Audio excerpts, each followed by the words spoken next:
Australia విధ్వంసకర opener David Warner test career ముగిసింది. Sydney వేదికగా పాకిస్తాన్తో మూడో టెస్టులో విజయంతో డేవిడ్ వార్నర్ తన అంతర్జాతీయ టెస్ట్ క్రికెట్కు వీడ్కోలు పలికాడు. తన చివరి ఇన్నింగ్స్లో శనివారం నాడు వార్నర్ హాఫ్ సెంచరీతో మెరిశాడు. 57 పరుగులు చేసిన అనంతరం నిష్క్రమించాడు. అయితే అప్పటికే ఆస్ట్రేలియా విజయం ఖరారైపోయింది.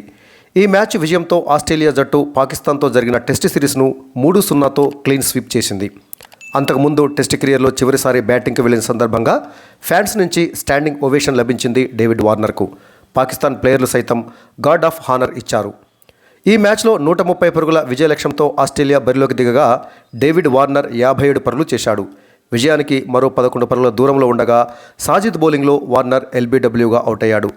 టెస్ట్ జెర్సీ ధరించి చివరిసారిగా డగౌట్ వైపు వెళ్తున్న ఈ లెఫ్ట్ హ్యాండెడ్ బ్యాట్స్మెన్కు స్టేడియంలోని ఫ్యాన్స్ స్టాండింగ్ ఓవేషన్ ఇచ్చి ఘనంగా వీడ్కోలు పలికారు. ఈ సందర్భంగా హెల్మెట్ను ముద్దాడుతూ డగౌట్ వైపు వెళ్లాడు వార్నర్.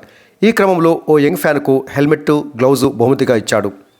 మ్యాచ్ తర్వాత డేవిడ్ వార్నర్ భావోద్వేగానికి గురయ్యాడు. కుటుంబంతో కలిసి మైదానంలో గడిపాడు. మ్యాచ్ తర్వాత మాట్లాడుతూ భావోద్వేగానికి గురయ్యాడు. పాకిస్తాన్ ఆటగాళ్లు సంతకం చేసిన జెర్సీని పాక్ జట్టు కెప్టెన్ షాద్ మసూద్ డేవిడ్ వార్నర్కు బహుమతిగా ఇచ్చాడు. వార్నర్ వీడ్కోలు సందర్భంగా సిడ్నీ స్టేడియంలో ఓ అనూహ్య సంఘటన చోటు చేసుకుంది. స్టాండ్స్లో ఉన్న ఫ్యాన్స్ను మైదానంలోకి అనుమతించారు. పాకిస్తాన్తో జరిగిన టెస్ట్ సిరీస్ను ఆస్ట్రేలియా 3-0తో సొంతం చేసుకుంది. మూడో మ్యాచ్లో తొలి ఇన్నింగ్స్లో పాకిస్తాన్ 313 పరుగులకు ఆల్అవుట్ అయింది. ఆ తర్వాత ఆస్ట్రేలియా 299 రన్స్ చేసింది. రెండో ఇన్నింగ్స్లో బ్యాటింగ్ చేసిన పాకిస్తాన్ 115 పరుగులకే కుప్పకూలింది. దీంతో ఆస్ట్రేలియా ముందు 130 పరుగుల విజయ లక్ష్యాన్ని నిలిపింది.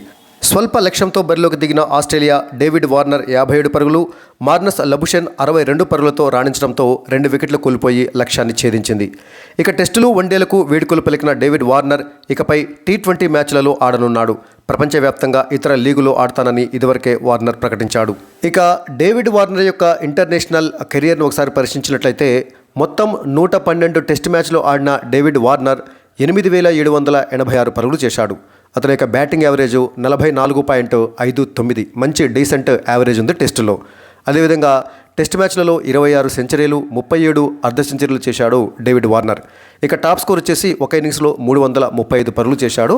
ఆ విధంగా ఆస్ట్రేలియా తరపున టెస్టులలో అత్యధిక వ్యక్తిగత స్కోరు చేసినటువంటి the great legendary batter Donald Bradman యొక్క రికార్డుని తిరగరాశాడు డేవిడ్ వార్నర్. డొనాల్డ్ బ్రాడ్మన్ టెస్టుల్లో ఒక ఇన్నింగ్స్లో 333 పరుగులు హైయెస్ట్ స్కోర్ చేస్తే దానిని అధిగమించి వార్నర్ 335 పరుగులు చేసి ఆస్ట్రేలియా తరపున టెస్టులలో ఒక ఇన్నింగ్స్లో అత్యధిక స్కోర్ చేసిన బ్యాటర్గా నిలిచాడు. ఇక డేవిడ్ వార్నర్ యొక్క వన్డే కెరియర్ను చూసినట్లయితే వార్నర్ ఇప్పటికే వన్డేలకు కూడా ఆయన రిటైర్మెంట్ ప్రకటించాడు. జనవరి 1వ తారీఖు నాడే అనౌన్స్మెంట్ చేశాడు.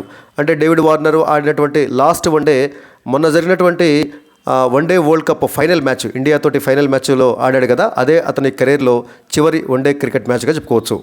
ఇక 161 వన్డే మ్యాచ్లో ఆడినటువంటి వార్నర్ 6,932 పరుగులు చేశాడు. యావరేజ్ వచ్చేసి 45.30, మంచి డీసెంట్ యావరేజే. ఇక వన్డేలలో 22 సెంచరీలు చేసిన డేవిడ్ వార్నర్ 33 అర్ధ సెంచరీలు కూడా చేశాడు. ఇక వన్డేలలో అతని యొక్క టాప్ స్కోరు 179. ఇక టీ20 ఇంటర్నేషనల్ విషయానికి వచ్చినట్లయితే మొత్తంగా 99 టీ20 ఇంటర్నేషనల్ మ్యాచ్లు ఆడాడు ఇప్పటి వరకు డేవిడ్ వార్నర్. అఫ్కోర్స్ టీ20లలో కొనసాగుతాను అని చెప్పేసి వార్నర్ ప్రకటించాడు. టీ20 ఇంటర్నేషనల్కి అతడు రిటైర్మెంట్ ప్రకటించలేదు. కేవలం టెస్టులకి, వన్డేలకు మాత్రమే రిటైర్మెంట్ ప్రకటించాడు. టీ20లలో కొనసాగుతానని తెలిపాడు. ఇప్పటి వరకు 99 టీ20 ఇంటర్నేషనల్ మ్యాచ్లు ఆడినటువంటి వార్నర్ 2,894 పరుగులు చేశాడు. టీ20 ఇంటర్నేషనల్లో అతని యొక్క యావరేజ్ 32.88. ఇప్పటి వరకు టీ20లలో ఒక సెంచరీ, 24 హాఫ్ సెంచరీలు చేశాడు. ఇక టాప్ స్కోర్ వచ్చేసి కరెక్ట్గా 100 రన్స్ తోటి నాట్అవుట్గా నిలిచాడు. ఇది డేవిడ్ వార్నర్ యొక్క ఇంటర్నేషనల్ కెరియర్ యొక్క స్టాటిస్టిక్స్.